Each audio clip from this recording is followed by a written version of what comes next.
तो चलो इस क्वेश्चन में आपसे पूछ रहा है इसमें से कौन सा कॉम्प्लेक्स जो है अपने पास ऑक्टाहेड्रल होगा, डायमैटिक होगा एंड मॉस स्टेबल होगा। क्या होगा? मॉस स्टेबल होगा। तो ऑक्टाहेड्रल शेप होने के लिए आपका लिगेंड का नंबर कितना होना चाहिए? 6 लिगेंड होना चाहिए। अब देखना सारे ऑप्शन में लिगेंड का नंबर 6 है, नहीं सारे कॉम्प्लेक्स का जो जो शेप है या ज्योमेट्री है क्या होगा? ऑक्टाहेड्रल होगा। तो चलो ये पैरामीटर सारा सेटिस्फाई कर रहा है। नेक्स्ट मूव करता हूँ डायमैग्नेटिक एंड मॉस स्टेबल वाले फैक्टर पे। तो ध्यान देंगे पहले वाले कॉम्प्लेक्स में कोबाल्ट का ऑक्सीडेशन स्टेट जो है ये है +2।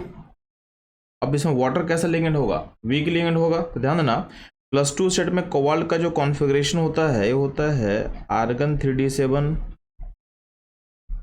अब आपको पता है कि D7 का मतलब कैसा होगा सिस्टम? तो D7 का मतलब D में 5 ऑर्बिटल होता है, उसमें हम इलेक्ट्रॉन को फिलअप करेंगे।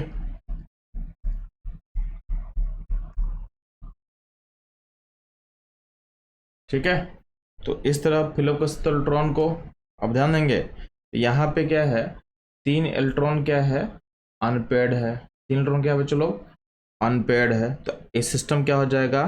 पैरामेटिक, क्योंकि वाटर वीक लिगेंड होता है और वाटर जो है आपको पेयरिंग करेगा नहीं। ठीक है, तो इसलिए पहला ऑप्शन हमारे एक साथ सेटिस्फाई नहीं करेगा, क्योंकि अपने पास बोला गया था कि डायमेटिक कौन है। सेकेंड वाले केस में कोबाल्ट का ऑक्सीडेशन स्टेट क्या होगा? +3। उसका कॉन्फ़िगरेशन होगा आर्गन 3d6। फिर से D6 में क्या है? D6 में ध्यान देना आपका अनपेड कितना होता है? तो D6 में अगर हम फिलअप करेंगे D को तो इस तरह का सिस्टम बनेगा, यानी जिसमें 4 अनपेड होने वाला है। अब इसमें जो क्लोरीन लिगेंड है ये वीक लिगेंड है, तो वीक लिगेंड फिर से पेयरिंग नहीं करेगा, तो सिस्टम फिर से क्या होगा? पारा मैग्नेटिक।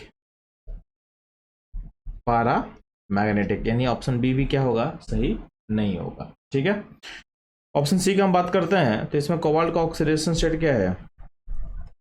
+3 स्टेट है। +3 स्टेट का जो जो सिस्टम होगा, यानी इसमें कोबाल्ट का कॉन्फ़िगरेशन होगा आर्गन 3d6 और D6 में सिस्टम इस तरीके का होता है। अब इसमें CN लिगेंड कैसा है? CN लिगेंड कैसा है? स्ट्रॉन्ग लिगेंड है।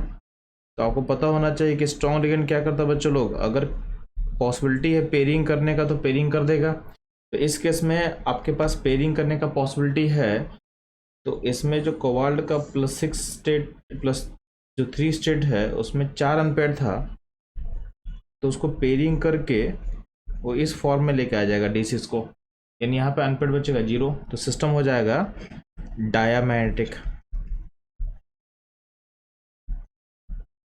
बात समझ में आया? ऑप्शन डी का हम बात करते हैं एक बार। तो डी में क्या है? निकल +2 सेट में है। निकल +2 का मतलब क्या हो बच्चों लोग? इसका कॉन्फ़िगरेशन होगा आर्गन 3d8।